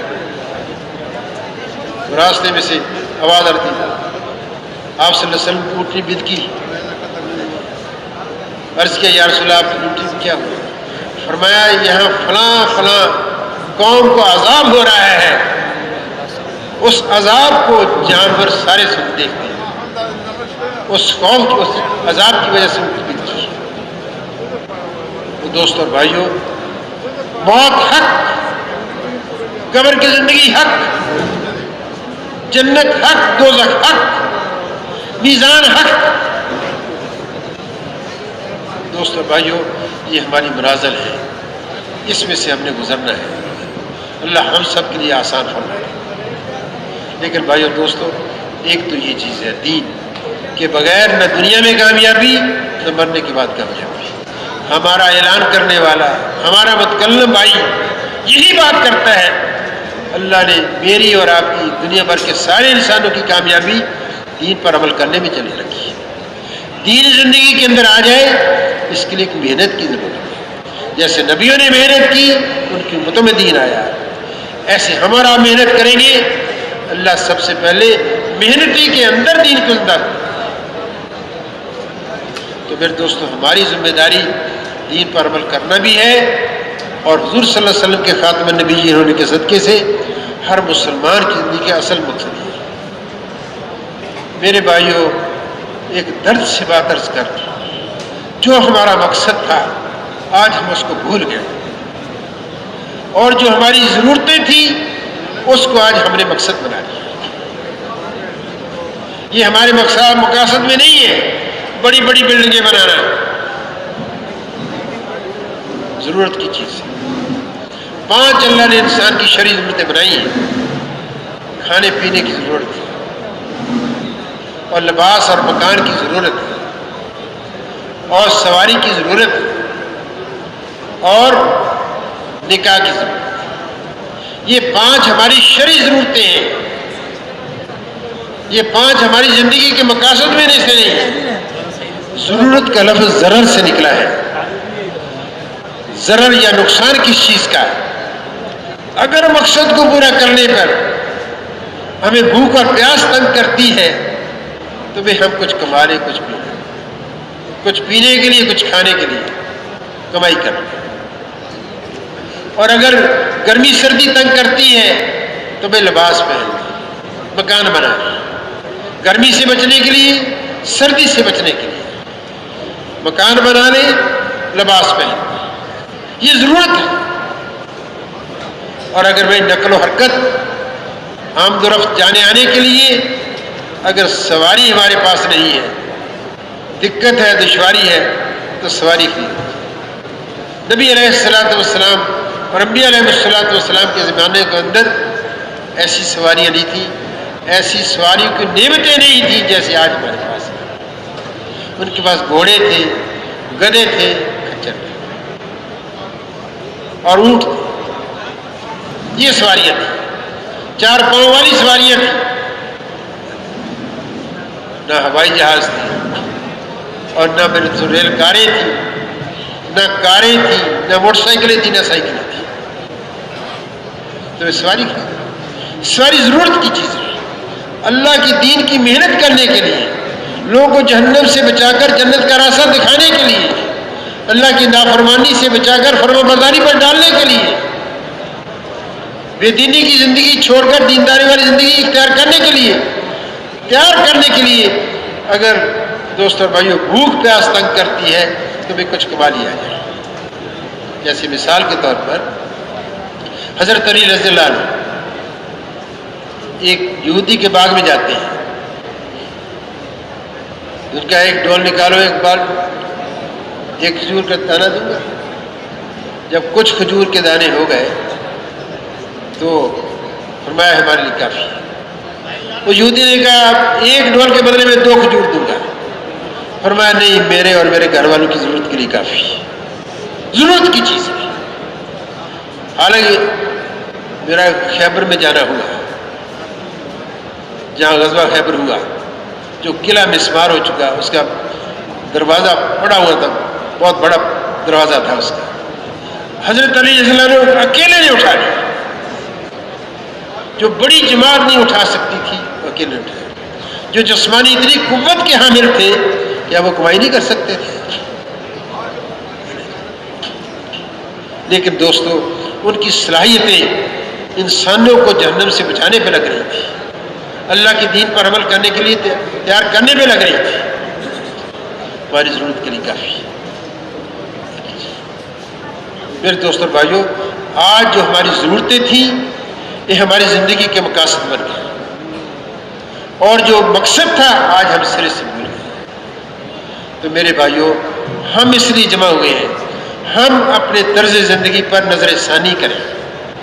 اگر اسی طور پر چل گئے، دنیا سے چلے گئے، دین کی محنت کی ذمہ داری جو اللہ نے حضور صلی اللہ علیہ وسلم کے خاتم النبی جی انہوں نے کے ناطے ہمارے اوپر ڈالی ہے، اس ذمہ داری کو پورا نہ کر کے گئے، اس آگ میں حقیقی کے سامنے کیا جواب دیں گے؟ کیا مطلب؟ یہ جگہ قرآن پاک میں آتا ہے، انبیاء علیہ السلام سے پوچھا جائے گا، ڈرانے والوں سے، بشارتیں دینے والوں سے پوچھا جائے گا اس کا کیا حق ادا کیا. ہم سے بھی اس ذمہ داری کا اللہ پوچھے گا، اس ذمہ داری کا کیا حق ادا کر کے. کیا ہم کاروبار کو دنیا میں پھیلاتے رہے؟ یہ جواز اللہ کے یہاں، یہ جواب اللہ کے یہاں ہمیں اللہ کی گرفت سے بچا لے گا؟ بہت بڑی تعلیم کی ڈگریاں حاصل کرتے رہے، یہ جواب بچا لے گا؟ تعلیم کی ڈگری حاصل کرنی ہو، کسی ملازمت میں جانا ہو، یہ تو ذریعہ معاش ہے. یہ موت تک کی ضرورتیں پورے کرنے کی جگہ ہے. موت کے بعد ان سے کوئی تعلق نہیں ہوگا. خالی ہاتھ دنیا سے آئے ہیں، دنیا میں آئے ہیں اور خالی ہاتھ جائیں گے. دنیا سے جن چیزوں پر آج ہماری محنت لگ رہی ہے اور ہم جمع کرتے جا رہے ہیں، میرے دوستو اس میں سے کوئی بھی چیز ہمارے ساتھ نہیں. اللہ پاک فرماتے ہیں، ایک آیت ہے، لا یملکون من قطمیر، تم اس دنیا کے اندر قطمیر کے بھی مالک نہیں. علماء فرماتے ہیں کہ تمیر کھجور کی گٹھلی کے اوپر جو سفید جھلی ہوتی ہے اس کو کہتے ہیں۔ اس ساری کائنات کے کون مالک ہے؟ ایک اللہ مالک ہے، اس کے بھی ہم مالک نہیں، بلکہ بدن سے میل بھی اتار لی جاتی ہے، دنیا کی میل بھی قبر میں ساتھ لی جاتی ہے۔ بیری کے پتے ڈالو، پانی گرم کرو تاکہ میل نکل جائے، یا صابن لگاؤ اس کے اندر کرو، دنیا کی میل بھی دنیا قبر کے اندر انسان کے ساتھ لی جاتی ہے۔ دنیا کی کوئی چیز انسان کے ساتھ نہیں جاتی سوائے ایمان اور اعمال کی۔ اچھا ایمان، اللہ کو راضی کرنے والا ایمان، جہنم سے بچانے والا ایمان، اور اللہ کی حکومت ڈالنے والا ایمان، اللہ کی منع ہوئی چیزوں سے بچانے والا ایمان، یہ مقصود ہے، یہی لے کر جائیں گے، اور دنیا کی کوئی چیز ساتھ نہیں جائے گی۔ قارون بڑا مالدار تھا، وہ مال اس کے ساتھ نہیں گیا، مال سمیت اللہ نے زمین میں غرق کیا اور قیامت تک غرق ہی ہوتا چلا جائے گا۔ نمرود کی بادشاہ اس کے ساتھ نہیں گئی، ایک حقیر سی مخلوق سے اللہ نے اس کا کلا کما کیا، دوستوں کو یہ ہلاک کیا۔ دوستوں بھائیوں، کامیابی اللہ پاک نے دین کے اندر رکھی، دنیا کی بھی اور آخرت کی بھی، اور ہمارے ذمہ دین پر عمل کرنا اور لوگوں کے دین پر چلنا۔ یہ محنت ہے، جس محنت کے نتیجے میں اللہ پاک لوگوں کو ہدایت ہے۔ دنیا اللہ نے دار الاسباب بنائی ہے، ہر چیز کا وجود اس کے سبب کے ساتھ جڑا ہے۔ ایک اللہ کی قدرت ہے، ایک اللہ کی سنت ہے۔ اللہ کی قدرت ہر چیز پر غالب ہے، جیسے آدم علیہ السلام کو اللہ نے مٹی سے بنا دیا، بغیر ماں باپ کے بنا دیا۔ اما حوا کو اللہ پاک نے آدم علیہ السلام کے پہلو سے پیدا فرما دیا، مرد سے انسان کو پیدا کر دیا۔ حالانکہ دنیا کا کیا نظام ہے؟ مادہ جنم دیتی ہے اولاد کو، اللہ نے آدم علیہ السلام کے پہلو سے پیدا کیا۔ عیسیٰ علیہ السلام کو بغیر باپ کے پیدا کر دیا، اللہ کی قدرت۔ مریم علیہ السلام عبادت خانے کے اندر ہے، زکریا علیہ السلام خالو ہے، جاتے پوچھنے کے لیے مریم تمہارا کیا حال ہے؟ دیکھتے ہیں پھل پڑے ہوتے ہیں، اے مریم یہ کہاں سے آئے؟ کیا جواب دیا؟ اللہ اکبر، یہ میرے اللہ کی طرف سے۔ اور ایسے پھل جن پھلوں کا موسم بھی نہیں، وہ کیا تھی؟ اللہ کی قدرت تھی۔ ہم نے اور آپ نے پھل لینے ہو تو باغبانی کی محنت کرنی پڑے گی، اور اولاد لینی ہو تو نکاح کے سبب کو اختیار کرنا پڑے گا۔ اولاد کی آدمی تمنا کرے اور نکاح کرے، کیا کہا؟ یہ خیال استو محال استو جنون، یہ آپ کا خیال ایک جنون ہے، بودھی سوچ ہے۔ تو بھائی محنت کرنا، جس چیز کی محنت وجود کے اندر آتی ہے اس چیز کو وجود مل جاتا ہے۔ جب ہم اور آپ محنت کریں گے، نبی علیہ الصلوۃ والسلام والی مبارک محنت کریں گے، اللہ کے راستے میں نکلیں گے، تو دوست اور بھائیوں سب سے پہلے اللہ پاک محنتی کو ہدایت عطا فرماتے ہیں۔ سب سے پہلے اناج کھیت میں کام کرنے والے کے گھر میں آتا ہے، سب سے پہلے پھل باغبان کے گھر کے اندر آتا ہے، سب سے پہلے مصنوعات صنعت کار کے گھر میں آتی ہے، سب سے پہلے مال تجارت کرنے والے کے گھر کے اندر آتا ہے۔ اگر ہم حضور صلی اللہ علیہ وسلم والی مبارک دین کی محنت کریں گے، اللہ سب سے پہلے دین کی راہیں ہمارے لیے آسان کرے گی۔ تو میں اس محنت کے لیے اللہ پاک نے ہمیں اور کیا، اور اس محنت پر کرنے پر، دین پر چلنے پر، اللہ پاک نے دین پر چلنے والوں کے لیے ایسی نعمتیں عطا فرما رکھی ہیں جس کا دنیا میں تصور نہیں کیا جا سکتا، اور دین پر چلنے والوں کے لیے اللہ نے سزائیں رکھی۔ دین دنیا اور آخرت کی کامیابی کا ضامن ہے۔ دین پر چلیں گے، اللہ پاک کے ہاں سے انعامات کی بارش ہوگی، قبر جنت کا باغ بنے گی، میدان محشر میں ذلت اور رسوائی سے بچیں گے، پل صراط پر سے اللہ عافیت کے ساتھ گزاریں گے، اور اللہ پاک بغیر حساب کو جنت میں داخل کریں گے۔ دین پر چلیں گے اللہ دنیا میں فائدہ دیں گے، مرنے کے بعد ہی فائدہ دیں گے۔ دین پر نہیں چلیں گے دنیا میں مصیبت، انتشار اور فساد، خلفشار، چھینا چھپٹی، نا اتفاقی، بے برکتی، دین پر نہ چلنے کی وجہ سے۔ اور دوستو بھائیو، اور مرنے کے بعد بھی مصیبت ہی مصیبت۔ حضرت عمر رضی اللہ عنہ دمشق تشریف لے گئے، وہاں جا دیکھا کہ ایک راہب ہے، عیسائی راہب، اور اللہ مجاہدے کر کے اتنا پیٹ دس کے اندر کہ ہڈیاں پسلیاں نظر آ رہی تھی، دیکھتے ہی کہا یہ اصلا نارن خانی ہے، دنیا میں مصیبت، مرنے کے بعد بھی مصیبت۔ تو میرے دوستوں بھائیوں، اللہ نے ہمیں ایک محنت دی ہے، نبی علیہ السلام والی محنت دی ہے، اس محنت کو کرنا میری دوستوں ہماری اصل ذمہ داری ہے۔ یہ تبلیغی جماعت نے نہیں لگائی، کراچی مدنی مسجد والوں، مکی مسجد والوں نے نہیں لگائی، یہ اللہ نے ذمہ داری لگائی ہے۔ ہر مسلمان کی زندگی کا اصل مقصد اللہ کے دین پر چلنا، اللہ کے دین پر لوگوں کو چلنے کے لیے تیار کرنا۔ نبی کوئی نہیں آئے گا، امت مسلمہ کا ہر فرد اس محنت کی کرنے کا ذمہ دار ہے۔ اس محنت کو، جس محنت کو جناب رسول اللہ صلی اللہ علیہ وسلم ساری نبوت ملنے سے بعد کی لے کر زندگی کر کے گئے ہوں، اس محنت کو ہم نے نہیں سیکھا۔ دنیا کی ساری اس محنتیں سیکھی، اللہ دھاگے سے کیسے فائدہ اٹھایا جاتا ہے، لوہے سے کیسے فائدہ اٹھایا جاتا ہے، پیتل سے کیسے فائدہ اٹھایا جاتا ہے، چاندی سے کیسے فائدہ اٹھایا جاتا ہے، پانی سے کیسے فائدہ اٹھایا جاتا ہے، یہ سارا سیکھا۔ حضور صلی اللہ علیہ وسلم والی مبارک محنت جس پہ دنیا اور آخرت کی اللہ نے کامیابی رکھی ہے، اس دین کی محنت کو ہم نے نہیں سیکھا۔ جس محنت کے وجود میں آنے سے دوستو دین اللہ پاک دنیا کے اندر عام کرتے ہیں، اللہ دلوں کے اندر نور ہدایت ڈالتے ہیں، اس دین کی محنت کو ہم نے کی۔ ہر محنت کا اپنا اسلوب ہے، جیسے کھیتی باڑی کا ایک اسلوب ہے، ہل چلایا جاتا ہے، پانی کو زمین کو ہموار کیا جاتا ہے، پانی لگایا جاتا ہے اور پھر نرم کیا جاتا ہے۔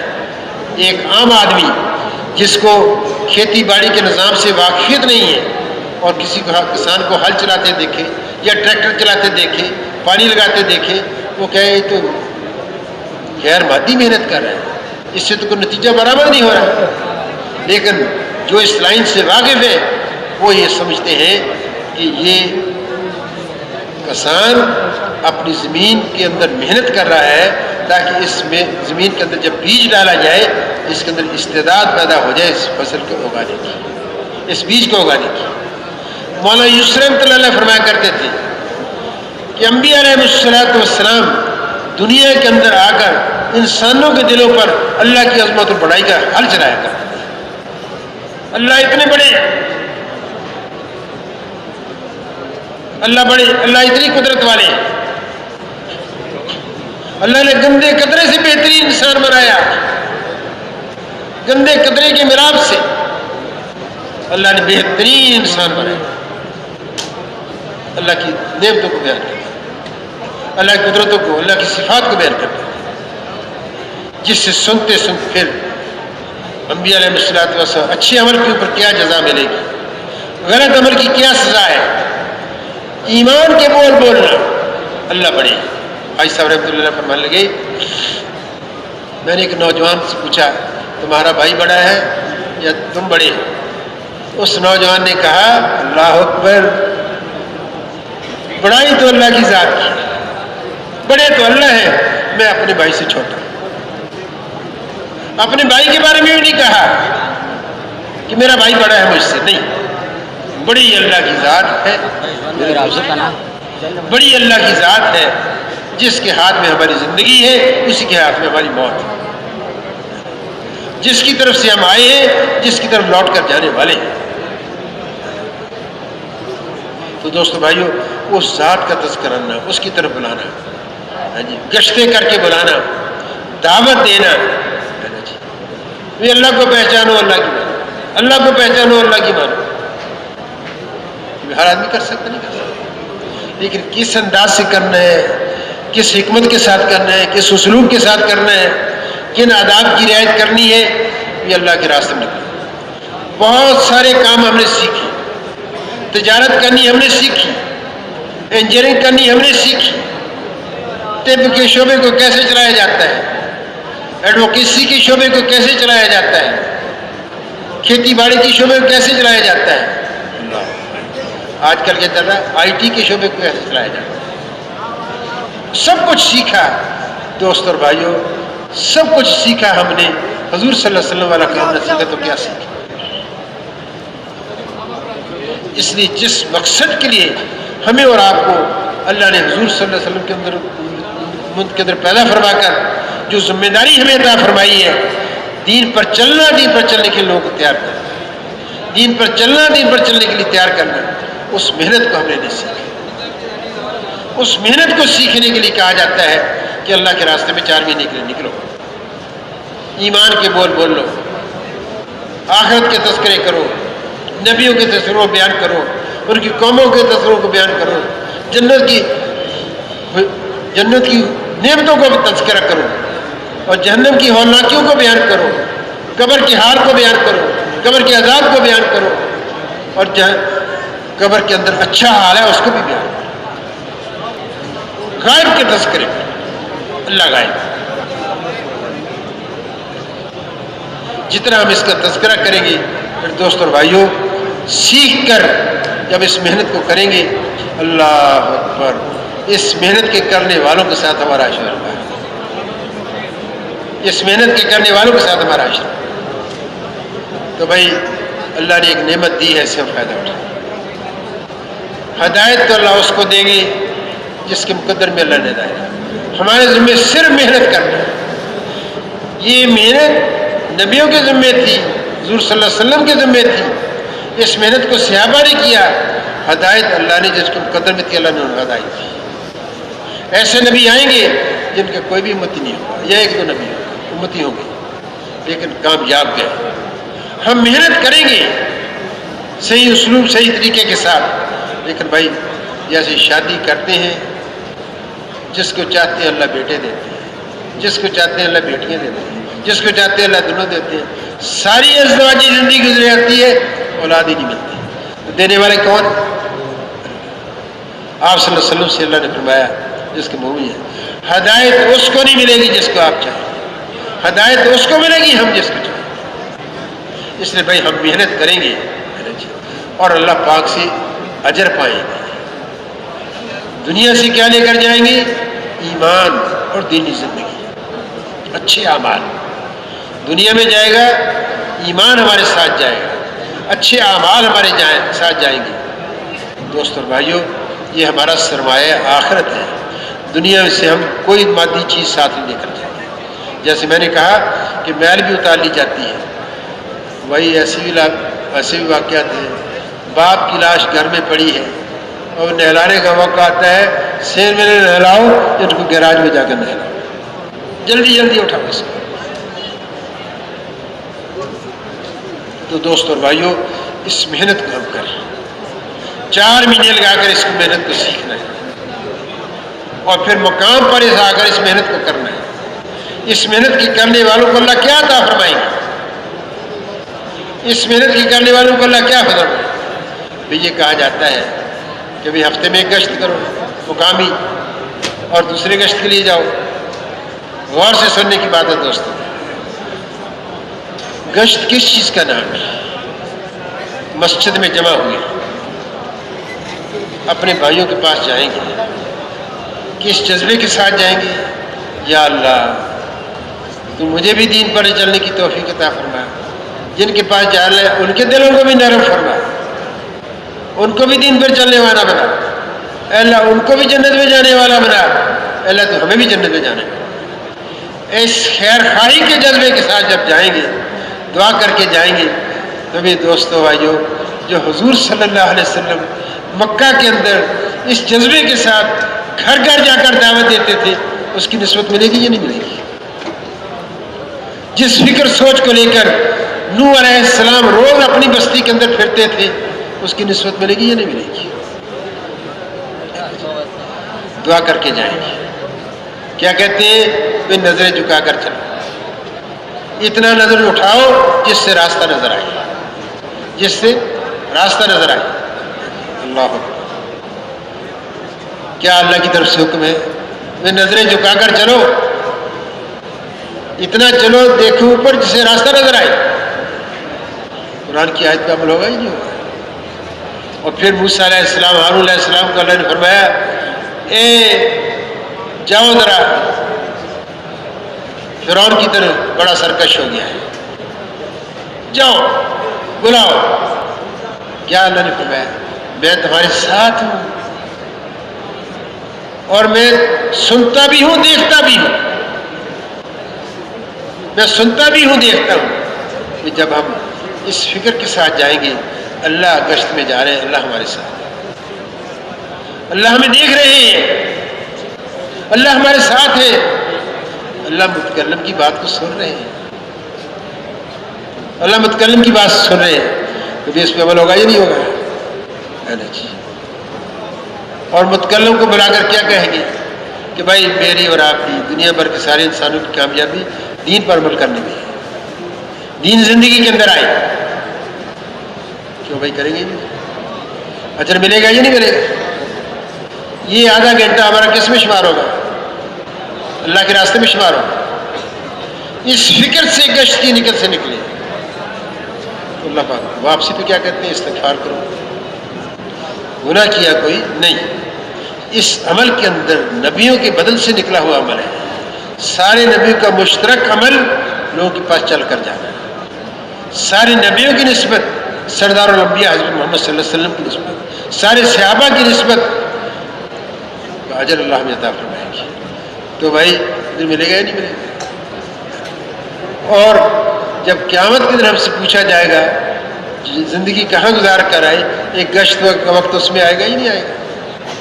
پھر ایک گھڑی صبح یا شام اللہ کے راستے میں لگا دینا. دنیا مافیا کے اندر جو کچھ ہے سے زیادہ قیمتی ہے. اور ایک صبح یا شام اللہ کے راستے میں لگا دینا دنیا مافیا سے بہتر ہے. اور ایک گھڑی اللہ کے راستے میں لگا دینا 60-70 سال کی بے ارادہ اس سے زیادہ. تو بھی اگر ہم ایک گھڑی اللہ کے راستے میں نہیں لگاتے، جو آدھا گھنٹے کی یا 24 منٹ کی ہوتی ہے، یا 2 گھڑیاں نہیں لگاتے، روزانہ 2.5 گھنٹے نہیں لگاتے، یا 5 گھڑیاں نہیں لگاتے، تو بھی ہمارا نقصان ہے یا کسی اور کا؟ اگر 2.5 گھنٹے گھر گھر جا کر دعوت دیں گے، فرد فرد کی دعوت دیں گے، بھائی 5 کو آپ 60 سے ضرب دے لیں، 300 سال کی عبادت کا اجر کہاں ملے گا؟ آخرت میں ملے گا. اللہ کا یہی آخرت کی تیاری ہے. تو دوستوں بھائی ایک قصہ بات کر کے بات ختم کرتا ہوں. ہم بہت دور نکل گئے. ہمارے سامنے صحابہ کی زندگی، نبی علیہ السلام، حضرت عمیر رضی اللہ عنہ کو حضور صلی اللہ علیہ وسلم نے ہمس کا گورنر مقرر کیا. 1 سال گزر گیا، عمیر رضی اللہ عنہ واپس نہیں آئے. عمر رضی اللہ عنہ گئے، جا کے پوچھا اپنے پبلک سے، ہمس کی پبلک سے، آپ کے امیر یا آپ کے گورنر کیسے ہیں؟ لوگوں نے ایک شکایت کی، پھر دوسری شکایت کی اور موقع پر، پھر تیسری 4 شکایتیں. پھر عمر رضی اللہ عنہ جمع کیا، ساری پبلک بھی ہے، عمیر رضی اللہ عنہ بھی ہے، عمر رضی اللہ عنہ بھی ہے. لوگوں سے پوچھا آپ کے اپنے امیر سے کیا شکایت ہے؟ وہ 4 شکایتیں بنائی. ایک نے کہا، ایک شکایت یہ آئی کہ یہ ہمارا امیر دیر سے گھر سے آتا ہے، ہمیں اس سے بات پوچھنی ہوتی ہے، ہم اس کا انتظار کرتے ہیں، دیر سے آتا ہے. امیر صاحب سے پوچھا کیا بات؟ اس نے کہا اے امیر المومنین، میں اور میری بیوی ہیں، ہمارے پاس کوئی خادم نہیں ہے، ہم کھانے کی چیز تیار کرتے ہیں، اس میں کچھ دیر لگ جاتی ہے جس کی وجہ سے تاخیر ہو جاتی ہے. قبول کر لیا. ایک سوال جو شکایت یہ کی کہ یہ دن کو ملتے ہیں رات کو نہیں ملتے، دن کو ملتے ہیں رات کو نہیں ملتے. اس کا کیا جواب ہے؟ اور میں نے دن ان کے لیے رکھا ہے اور رات اللہ کے لیے رکھی.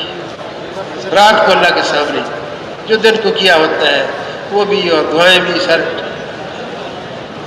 اس لیے میں رات کو ان کی بات نہیں. پھر انہوں نے کہا کہ مہینے میں ایک چھٹی کرتے ہیں، چھٹی کرتے ہیں. اس کا کیا جواب ہے؟